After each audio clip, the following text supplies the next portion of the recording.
Hola, hola.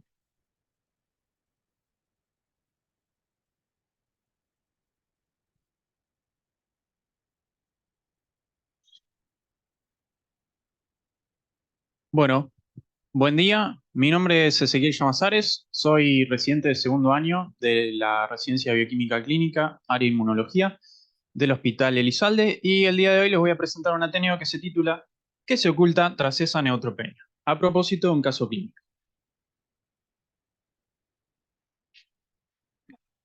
Entonces vamos a comenzar con un caso clínico bastante interesante que tuvimos en nuestro hospital.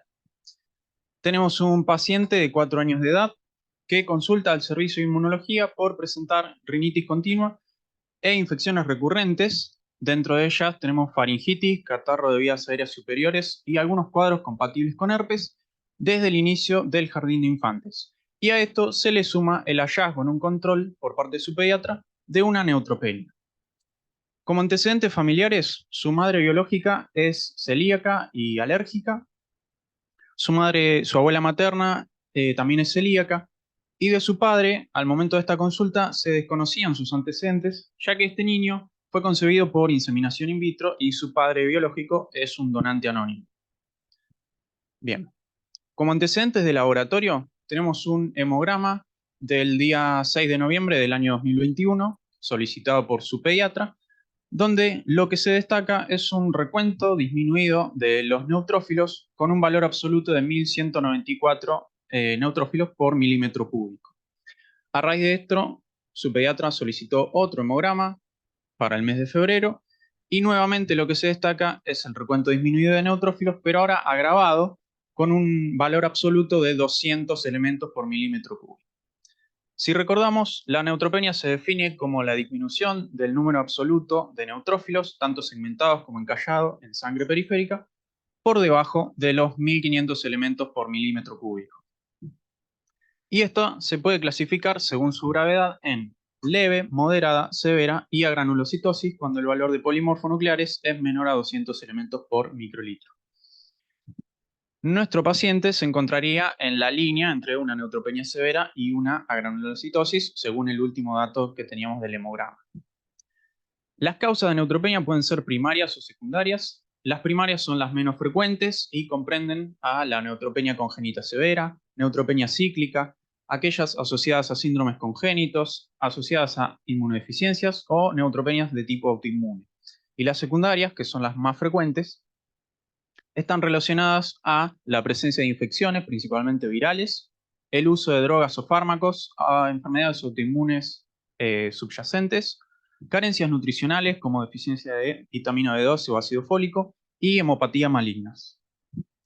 Bien, vamos a ver ahora entonces el caminito que fue recorriendo nuestro paciente hasta arribar a su diagnóstico. En primer lugar, le solicitaron serologías virales para evaluar la posible etiología infecciosa. De las serologías que se le realizaron tenemos HIV, hepatitis C, hepatitis B, virus de Epstein-Barr, citomegalo, toxoplasmosis, parvovirus y herpes 1 y 2. Todas ellas resultaron no reactivas, descartándose la etiología infecciosa. Seguidamente se le solicitaron diversos estudios inmunológicos y metabólicos. Con respecto a los estudios inmunológicos, tenemos acá el resultado de las inmunoglobulinas totales de isotipo IgA, IgM, IgG e IgE, las cuales no presentan particularidades, por lo cual se descartaría en principio alguna deficiencia de anticuerpos.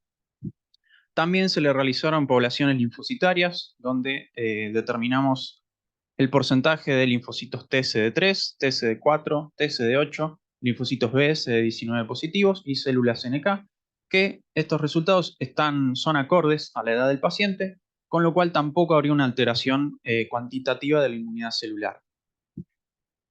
Otra determinación fueron diversos autoanticuerpos. Tenemos el resultado del FAN o ANA, que nos dio un resultado positivo 1 en 80 con un patrón AC4 según la clasificación, la nomenclatura del ICAP, que corresponde a un patrón granular fino. Los anticuerpos anti-DNA doble cadena fueron negativos. Los anticuerpos anticitoplasma de neutrófilo, ANCA, dieron positivos con un patrón ANCA-C o ANCA citoplasmático.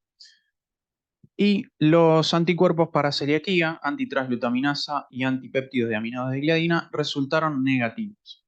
Respecto a estos hallazgos, la positividad por sí sola de los autoanticuerpos no son diagnóstico de una enfermedad autoinmune y como nuestro paciente hasta este momento no presentaba ninguna clínica compatible con este tipo de enfermedades, bueno, la etiología o que exista una enfermedad autoinmune subyacente no sería lo más probable en este momento. También se realizaron IG específicas para diferentes alérgenos que resultaron negativos, esto por el antecedente de su madre alérgica. Otros estudios fueron la determinación de B12 y fólico, los cuales estaban dentro de los rangos normales, descartándose sus deficiencias. Y por otro lado tenemos estudios de imágenes, donde le realizó una radiografía de tórax y una ecografía abdominal que no presentaron particularidades. Bien, en este momento se suma el servicio de hematología para la evaluación del paciente y lo que plantean es evaluar la ciclicidad del recuento de neutrófilos. Entonces, acá vemos un gráfico de recuento absoluto de neutrófilos en función del tiempo. El periodo comprendido va aproximadamente desde abril del 2022 hasta agosto de ese mismo año. Y lo que vemos en cuadrado es el periodo de tiempo del mes de junio, donde lo que se hizo para evaluar la ciclicidad fue realizar un hemograma una vez por semana. Y lo que vemos a lo largo de todo este tiempo es que sus valores de neutrófilos se mantuvieron siempre por debajo de los 1500 elementos por milímetro cúbico, pero especialmente en este periodo evaluado, lo que vemos es una oscilación del valor de los neutrófilos. Por lo tanto, se determinó que se trataba de una neutropenia cíclica, ya que presenta una fluctuación en el recuento de neutrófilos que oscila entre valores cercanos a lo normal y a cero, con una periodicidad de 21 días. El nadir de la neutropenia, es decir, el valor más bajo dentro del ciclo, se asocia al desarrollo de fiebre, úlceras en la boca, faringitis, sinusitis e infecciones más graves. Esta suele presentarse temprano en la niñez, pero también puede en ocasiones seguir un curso más bien asintomático. Y afortunadamente no suele evolucionar ni a síndrome mielodisplásico ni a leucemia mieloide aguda, como otros tipos de neutropenias, y responde bien a la terapéutica con factor estimulante de colonias de granulocitos. Aunque esta, si bien puede mejorar los valores de neutrófilos, no termina de erradicar la ciclicidad de la neutropenia. Bien. Ahora, nosotros todavía desconocemos cuál es la causa de esta neutropenia, sea cíclica o no. Por eso se realizaron estudios en médula ósea. Se realizó una punción aspiración de médula ósea, la cual mostró una leve displasia, y en una biopsia de médula ósea lo que se evidenció fue una serie mieloide que estaba disminuida y carente de maduración. Sin embargo, en ninguno de estos estudios se evidenció la presencia de células compatibles con neoplasias hematológicas, descartándose las hemopatías malignas. Entonces ahora la sospecha diagnóstica se inclina a que puede tratarse entonces de una neutropenia cíclica de tipo congénita. Y no podemos hablar de neutropenias congénitas sin hablar de errores innatos de la inmunidad. Los errores innatos de la inmunidad son un grupo muy heterogéneo de enfermedades congénitas que van a afectar en cantidad o en calidad a uno o más componentes del sistema inmune. En su mayoría son enfermedades monogénicas y las mutaciones pueden producir tanto deficiencias de proteínas como proteínas con ganancia de función.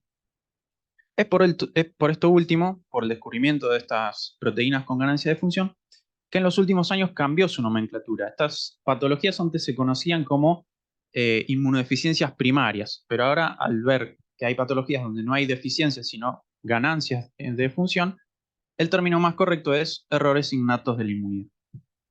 Los pacientes con estas patologías se caracterizan por presentar susceptibilidad a padecer infecciones, que es característico, también susceptibilidad a enfermedades autoinmunitarias, alergias y neoplasias. Hasta el año 2022 se describieron 485 errores innatos de la inmunidad y su número va en aumento conforme avanzan las metodologías diagnósticas y los cambios en su clasificación.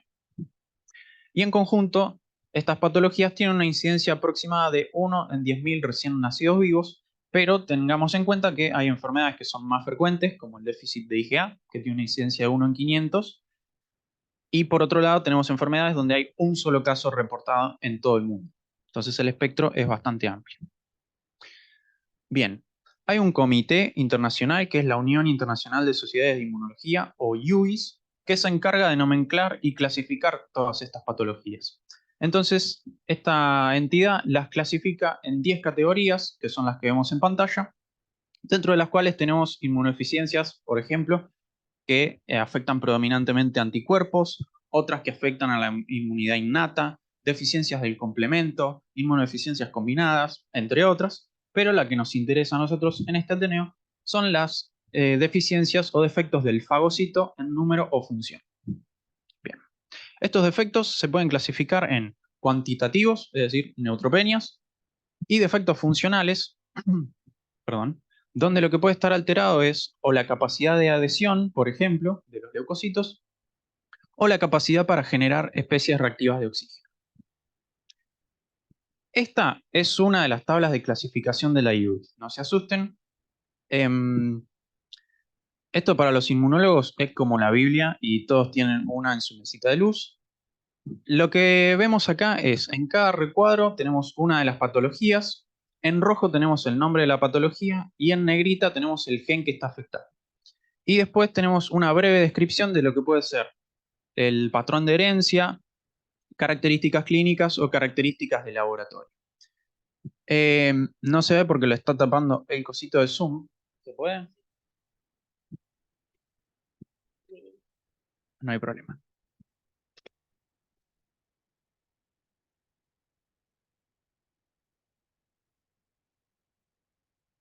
Perfecto, gracias. Arriba en el encabezado lo que vemos en todas las tablas es la categoría de la inmunodeficiencia que se esté tratando. Bueno, ahí va.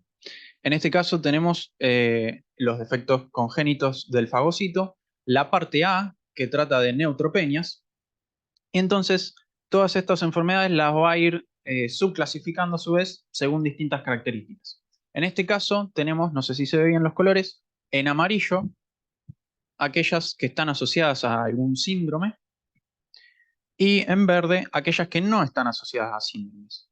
Dentro de ellas, la que podemos destacar es la deficiencia de lactasa que genera neutropenias congénitas severas y neutropenias cíclicas. Y recordemos esto. Esta es la parte B de la tabla de defectos del fagocito, donde tenemos los defectos funcionales. En verde, aquellos que están asociados a síndromes, donde podemos destacar la deficiencia de adhesión leucocitaria, donde puede haber deficiencia de alguna integrina, por ejemplo, y aquellas no asociadas a síndromes, que a su vez las subdivide, como vemos en amarillo, aquellas que tienen capacidad oxidativa normal, como deficiencia de GATA2, y aquellas con capacidad oxidativa anormal en gris, donde la enfermedad por excelencia es la enfermedad granulomatosa crónica. Bien, hechas estas aclaraciones, volvemos con el caso clínico. Entonces ahora lo que solicitaron los médicos fue un estudio genético para evaluar mutaciones en el gen ELANE. ¿Por qué el gen ELANE? Porque es el gen que codifica la elastasa del neutrófilo. Esta es una proteasa que está almacenada en los gránulos primarios de los precursores de neutrófilos y sus mutaciones desencadenan la apoptosis de los neutrófilos que se encuentran en desarrollo. Esto lo que genera es un freno madurativo que se puede observar en médula ósea. Dentro de las patologías asociadas a mutaciones en el ANE, ya lo mencionamos, tenemos la neutropenia congénita severa, que se manifiesta a temprana edad con infecciones bastante graves, y la neutropenia cíclica, que es lo que tiene nuestro paciente. Para el estudio de este gen, no se hizo un estudio únicamente de este gen, sino que lo que se realizó en otra institución fue un estudio de un panel de 341 genes asociados a inmunodeficiencias mediante la técnica o la tecnología de secuenciación por NGS. Este es el panel de genes estudiados que incluye el gen ELANE, como vemos acá en amarillo. Bien. Llega el informe y lo que se reporta es que no se detectaron variantes clínicamente relevantes en el gen ELANE. Qué decepción, ¿no? Sin embargo, y agárrense, reportaron un hallazgo potencialmente relevante, donde lo reportado es el hallazgo de una variante de significado incierto en el gen 6BB. Si recordamos de Ateneos anteriores, las variantes se pueden clasificar según su patogenicidad y cuando el grado de evidencia no es suficiente o bien es discordante, se clasifican como variantes de significado incierto. En este caso, esta variante comprende el cambio de una guanina por una adenina en la posición 1109 del gen, que va a llevar a un cambio de una glicina por un ácido aspartico en la posición 370 de su producto génico, que es una proteína llamada GP91Fox. Y acá es donde el caso pega un giro y se pone interesante. Porque si volvemos a las tablas, pero no la de neutropenias, sino la de defectos funcionales, tenemos que el gen 6BB está involucrado en la enfermedad granulomatosa crónica. ¿Qué es esta enfermedad? Es una enfermedad que se considera rara, ya que su incidencia es de 1 en 200.000 nacidos vivos y se caracteriza por infecciones graves, formación de granulomas en distintos órganos del cuerpo y hiperinflamación y autoinmunidad. Originalmente se denominaba como enfermedad granulomatosa fatal por su alta tasa de mortalidad, pero con la implementación de profilaxis antibiótica mejoró mucho su curso clínico y ahora es considerada una enfermedad crónica. Esta enfermedad es genéticamente heterogénea, ya que hay 6 genes que pueden causar la patología, y el gen 6BB en particular, sus alteraciones, se encuentran presentes en el 70% de los casos de esta enfermedad. Otra característica de este gen es que su transmisión, su herencia, es ligada al X, a diferencia de los otros genes que se transmiten de forma autosómica recesiva. Ahora, ¿en qué están implicados todos estos genes? ¿Qué es lo que codifican? Bueno, codifican para proteínas que son subunidades de la NADPH oxidasa.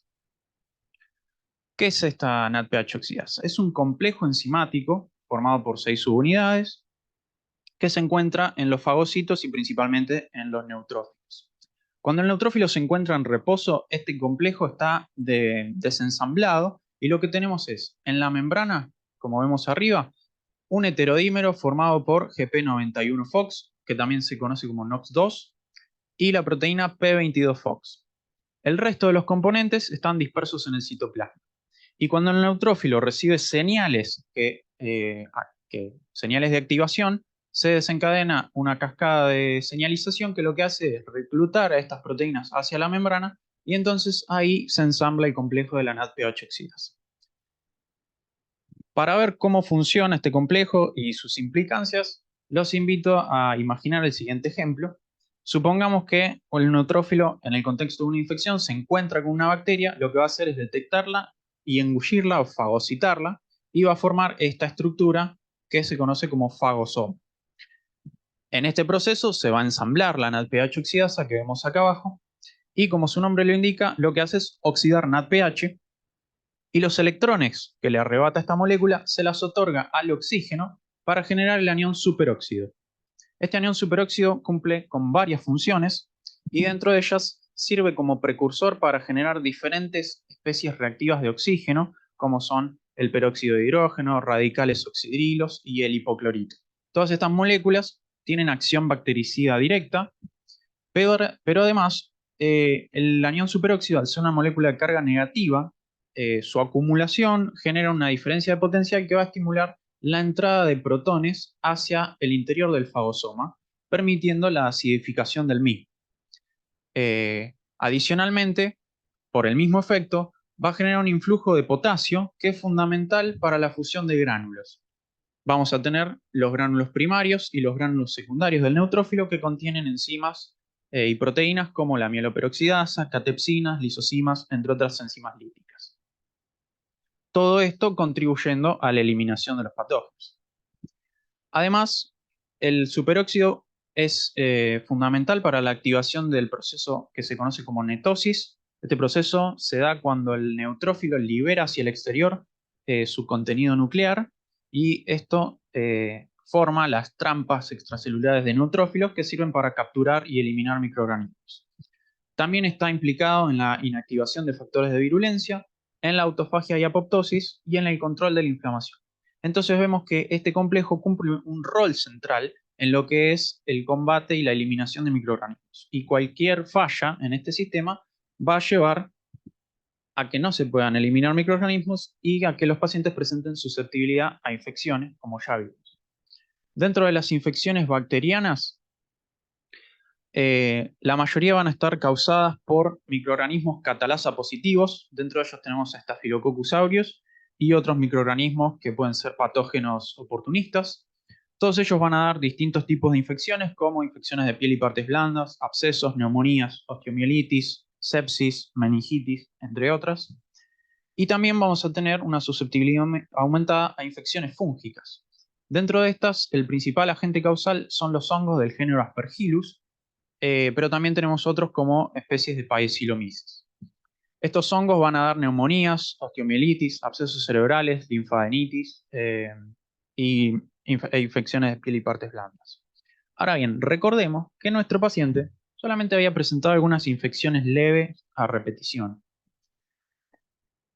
La incapacidad de eliminar estos microorganismos es lo que lleva a la formación de granulomas, que son estructuras nodulares formadas por células del sistema inmune con el objetivo de aislar aquellos microorganismos o sustancias extrañas que no han sido capaces de eliminar. Según el tamaño de estos granulomas, se pueden llegar a observar en estudios de imágenes, pero recordamos que nuestro paciente tenía imágenes sin particularidades. Con respecto a los hallazgos de laboratorio en esta patología, se puede encontrar de una leve a moderada leucocitosis. Nuestro paciente tenía una neutropenia cíclica. Los reactantes de fase aguda pueden estar aumentados por el estado hiperinflamatorio, que no es el caso. Las inmunoglobulinas pueden estar elevadas. Nuestro paciente tenía inmunoglobulinas normales. Y puede haber una anemia microcítica, ya sea por ferropenia o por el proceso de inflamación crónica, que nuestro paciente tampoco presentó en toda su evolución. Entonces, en este punto, uno se pregunta, bueno, ok, tiene esta mutación, pero ¿realmente tiene la enfermedad o fue un hallazgo sin relevancia esa variante? Por suerte, tenemos una característica más de esta enfermedad, que es muy importante y que es la que presenta una capacidad oxidativa alterada en el test de dihidrorrodamina o DHR. Y acá es donde el laboratorio de inmunología puede echar un poco de luz en este asunto. Entonces, adivinen qué le solicitaron. El test de DHR. Vamos a ver ahora de qué se trata esto de la prueba de capacidad oxidativa. Bien. Hay varios ensayos que se pueden realizar para evaluar esto, pero el más utilizado en la actualidad es el test de dihidrorrodamina, que es un ensayo funcional que se realiza mediante citometría de flujo y que permite la detección indirecta de niveles de especies reactivas de oxígeno en neutrófilos activados.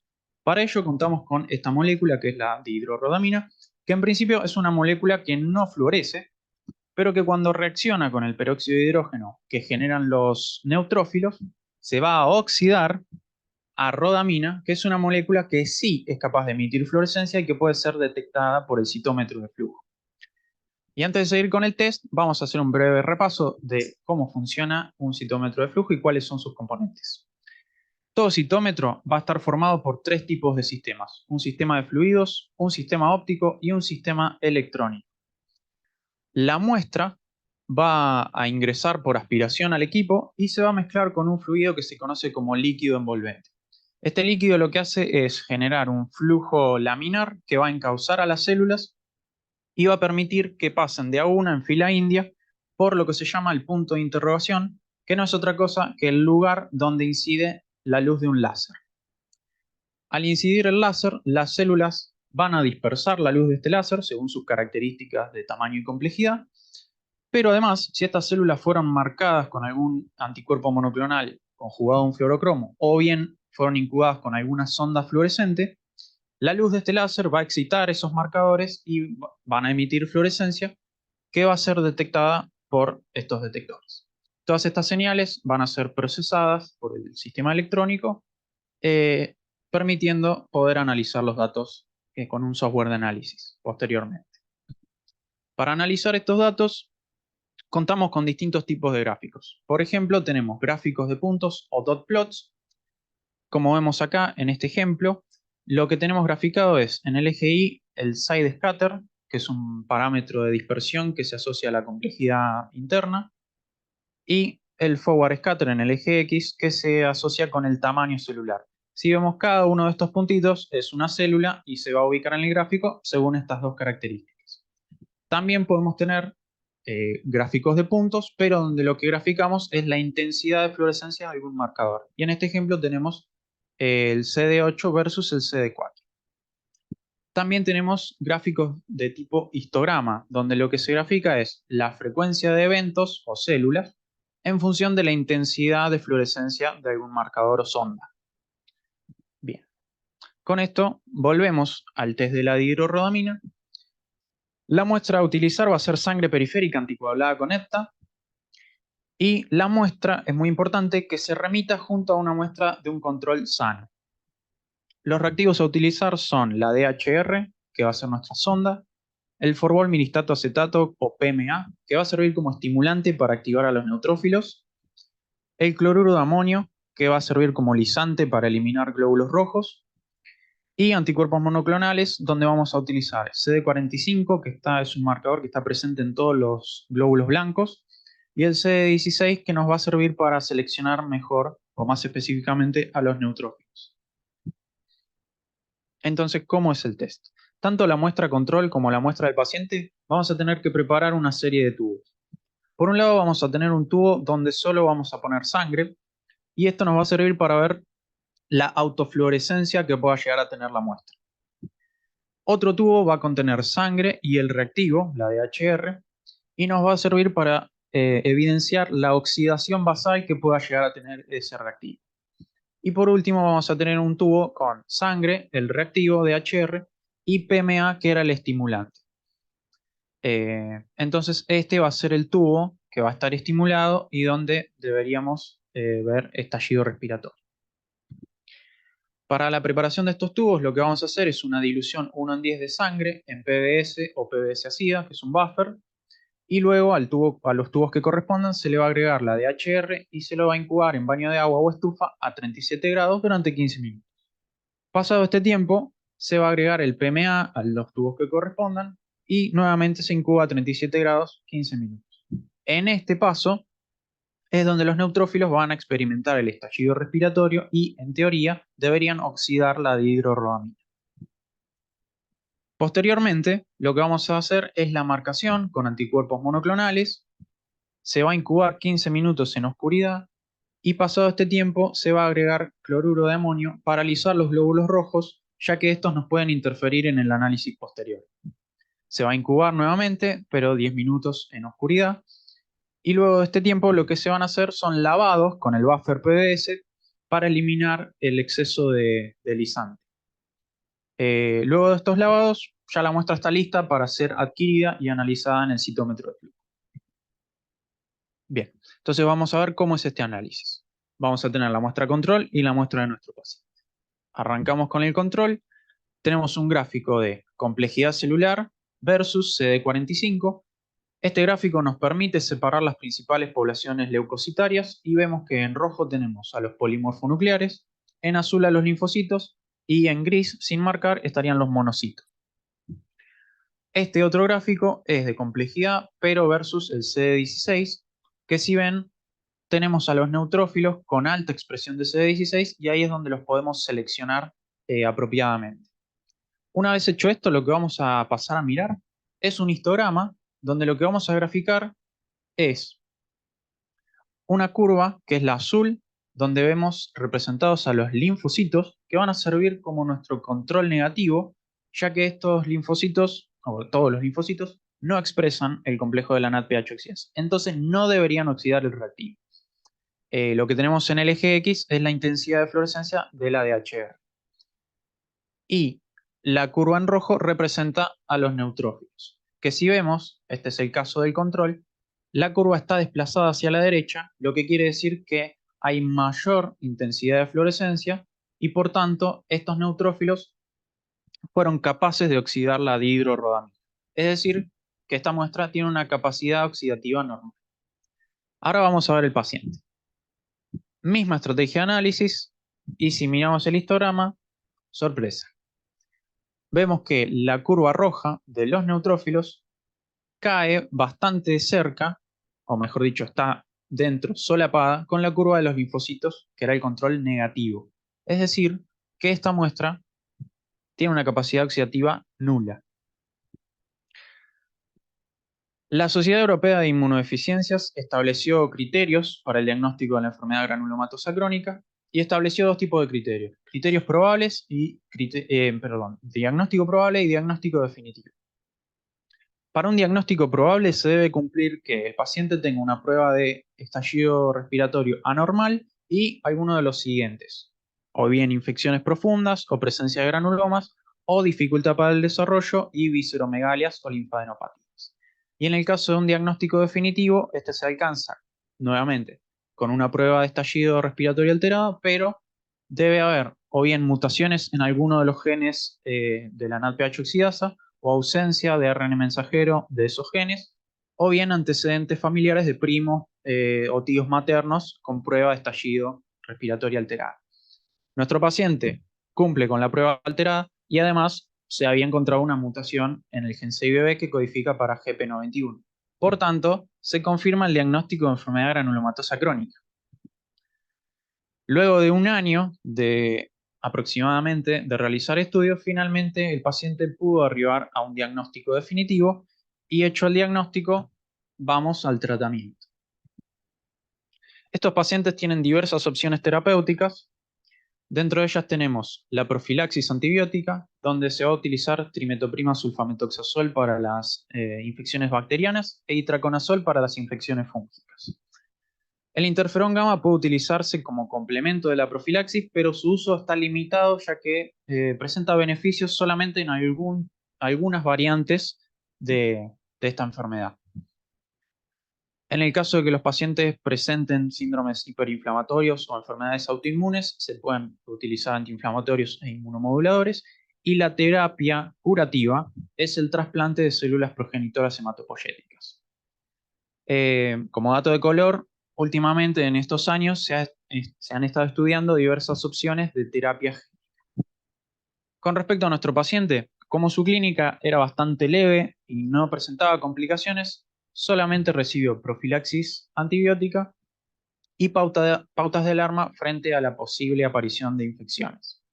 Además de esto, el paciente se realiza controles periódicos y hasta ahora su evolución fue bastante buena, no volvió a presentar infecciones y anda muy bien.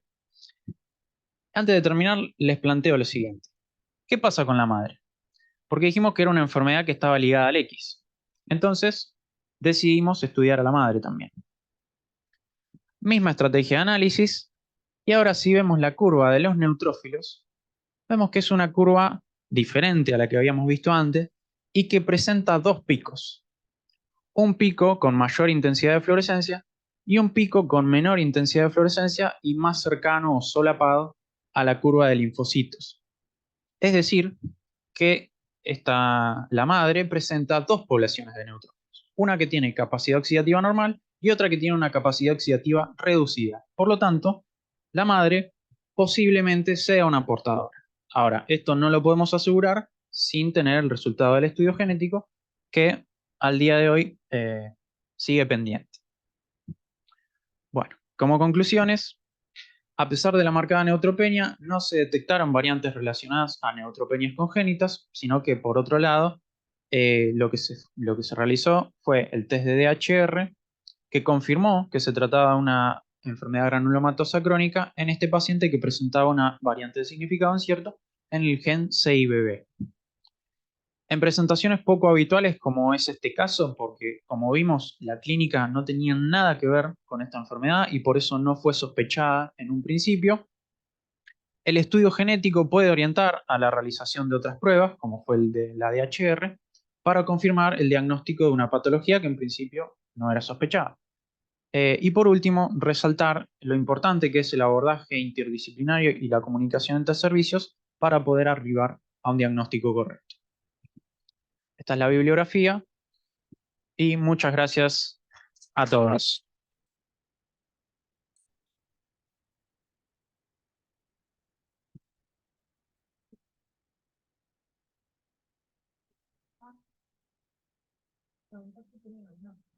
¿Quiere preguntar algo?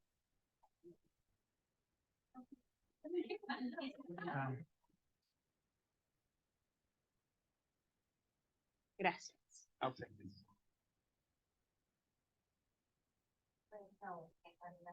Sí, detenemos.